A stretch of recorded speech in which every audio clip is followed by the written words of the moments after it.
હવે વાત કરીએ તો પાકિસ્તાની ગઝલ ગાયક રાહત ફતેહ અલી ખાને અમદાવાદમાં પ્રથમ વખત લાઈવ કોન્સર્ટમાં હાજરી આપી। આ પહેલા ગુજરાત સમાચારના વરિષ્ઠ પત્રકાર દક્ષેશ પાઠક સાથે વિશેષ મુલાકાતમાં તેમણે પોતાની સંગીત સાધના વિશે દિલ ખોલીને વાત કરી। ત્યારે આવો જોઈએ શું કહ્યું રાહત ફતેહ અલી ખાને અને જીએસટીવીના દર્શકો માટે તેમણે કયું નજરાણું પેશ કર્યું। નમસ્કાર દર્શક મિત્રો, કેટલીક વખત એવું બનતું હોય છે કે આપણા ત્યાં કોઈ એવી શખ્સિયત આવે કે જેનું વર્ણન કરવા માટે ડિરેક્ટરીમાં કે ડિક્શનરીમાં શબ્દો ના મળે। જગ સુના સુના લાગે એક બાજુ એક જુદો ભાવ છે તો તેરે મસ્ત મસ્ત દો નયન એક જુદો ભાવ છે। આવા અનેક યાદગાર ગીતોના ગાયક રાહત ફતેહ અલી ખાન जीएसटीवी સાથે આજે આપણી સાથે વાત કરવા માટે ઉપલબ્ધ છે।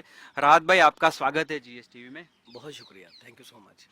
राहत भाई, सबसे अहमियत वाली बात यह है कि किसी भी सिंगर के लिए गाना तो एक उनका प्रोफेशन है, ट्रेनिंग भी कई लोग लेते हैं, पर गाने के साथ सामने वाले के रूह को सीधे छूने वाली जो बात है वो काफ़ी कम गायकों में पाई जाती है। आपकी जो आवाज़ निकलती है सीधी रूह को छूती है। आपने ट्रेनिंग ली, आप जिस फैमिली से ताल्लुक़ रखते हैं, नुसरत फ़तेह अली खान आपके चाचा, आपके पिताजी और सब, तो ये रूह तक पहुंचने वाली जो बात है उसमें और एक आम बात में क्या फ़र्क और कैसे होता है? मेरा ख्याल है कि ये ऊपर वाले की जब रहमत होती है, जब उसकी नज़र होती है किसी भी आर्टिस्ट पे, तो वो जो कहता है लोग सुनना शुरू कर देते हैं। तो वक्त की जो है वो वक्त एक बहुत बड़ी एक टीचर है, वक्त बहुत बड़ा उस्ताद है, वक्त एक यूनिवर्सिटी है जो आपको सिखाता है अपने घर के बाद और माँ बाप के सिखाने के बाद दुनिया आपको बहुत कुछ सिखाती है। उस तरह से फिर जो रूहानियत है उसके दर्जात भी आगे से आगे लेवल जो है उसके बढ़ते हैं। तो मैं ये कहूँगा कि ये ऊपर वाले की मेहरबानी नज़र है उसकी कि वो जिस आर्टिस्ट को भी दे। कभी कभी ये होता है कि किसी सिंगर की एक खूबी होती है, गज़ल में होती है, किसी की कव्वाली में होती है, किसी की क्लासिकल में होती है, किसी सूफियाना कलाम में होती है। आप जो भी गाते हैं हर एक जॉनर में एक सा अच्छा गाते हैं। तो इसके लिए कोई स्पेशल ट्रेनिंग या स्पॉन्टेनियस 3 घंटे के प्रोग्राम में आप अलग अलग जॉनर पर जिस तरीके से जिस ईज से आप जाते हैं उसके बारे में आप क्या कहें? फ़र्स्ट ऑफ ऑल जो मेरी एक ट्रेनिंग है वो क्लासिकल बेस्ड ट्रेनिंग है मेरी, और उसके बाद कव्वाली मैं समझता हूँ कव्वाली गाना जो है वो एक अपने तौर पे बहुत ही मुश्किल एक जनर है। तो जिसने कव्वाली को गा लिया, मैं समझता हूँ कि फिर वो जो रेंज है उसकी डाउन टू अप वो काफ़ी अच्छी खासी अच्छी हो जाती है। तो उसके बाद जो बॉलीवुड के सॉन्ग्स हैं, जो रोमांटिक सॉन्ग्स हैं, जो फिल्मों के सॉन्ग्स हैं, वो इस वजह से भी हो सकता है कि मैं उस तरह से गाने की कोशिश करता हूँ कि मैंने किशोर दा को सुना हुआ है, मैंने मोहम्मद रफ़ी साहब को सुना हुआ है, लता जी को सुना हुआ है, आशा जी को सुना हुआ है, जो जितने भी लेजेंड्स हैं, मन्ना डे जी, उनको हमने बहुत सुना हुआ अपने घरों में। तो उस वजह से भी हो सकता है कि मैं गा रहा हूँ। राहत भाई, आपकी जॉनर्स और रेंज की तो बात होगी, पर आपकी आवाज़ की जो एक खूबी है वो आप मंद्रा सप्तक से नीचे से लेके तार सप्तक के ऊपर जाते, जैसे जग सुना सुना लागे आपने अलग अलग स्केल में 2 लाइंस गाई है। तो एक जो जाती है मंद्र में ग तक जाती है और ऊपर जाती है तार में पंचम तक जाती है।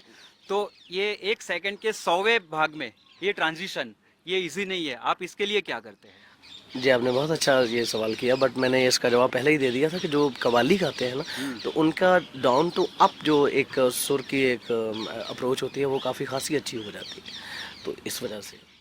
और एक ही फिल्म में आपने दोनों अलग मूड के गाने गाए और दोनों हिट हुए। तो इसके लिए आप क्या सिचुएशंस या राइटर के साथ या पोएट के साथ बैठ के उसको स्टडी करते हैं, क्योंकि दोनों अलग मूड है? जी, मुझे ये चीज़ जो है वो उस्ताद नुसरत अली खान साहब से मिली जब वो और प्यार हो गया कि म्यूज़िकल रिकॉर्डिंग करने के लिए यहाँ पे तशरीफ़ लाए थे, मैं उनके साथ ही था।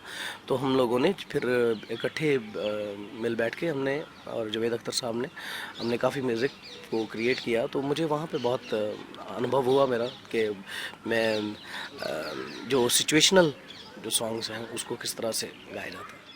क्या बात है। एक बहुत ही चर्चित सवालों में बहुत अलग तरीके से पूछूंगा कि मेहदी हसन खान साहब, जगजीत सिंह, उनके ज़माने में दोनों मुल्क के बीच कलाकारों के प्रति जो आदर था, आना जाना हुआ करता था, परफॉर्मेंस हुआ करती थी, अचानक माहौल बिगड़ा।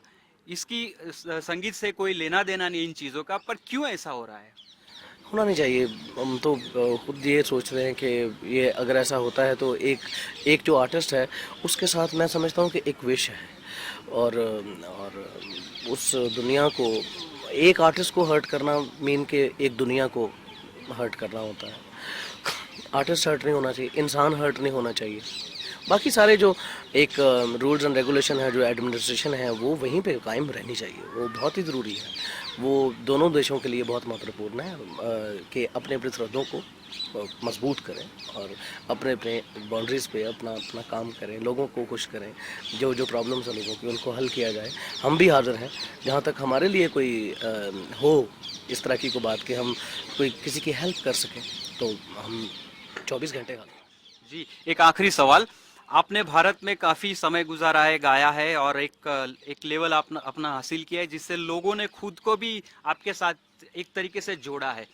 तो भारत के नए सिंगर्स को और खास करके छोटे उस्ताद 2 में आप जज भी थे, एज ए जज, तो भारत में नए जो सिंगर्स है उनके बारे में, उनकी साधना के बारे में आजकल ये भी हो रहा है कि एक दिन में 5 गाने रिकॉर्ड कर देते हैं लोग, तो साधना के बारे में उनकी आप क्या कहेंगे?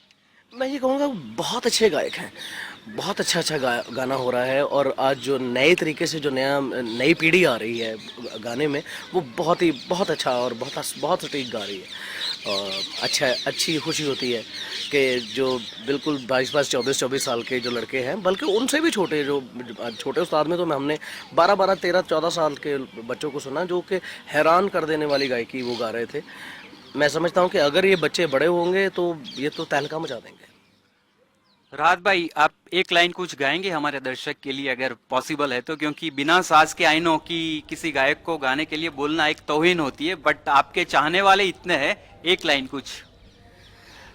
ताकते रहते तुझको सांझ सवेरे, नैनों में बसियां जैसे नैन ये तेरे, नैनों में बसियां जैसे नैन ये तेरे, तेरे मस्त मस्त दो नैन मेरे दिल का ले गए चैन, मेरे दिल का ले गए चैन, तेरे मस्त मस्त दो नैन।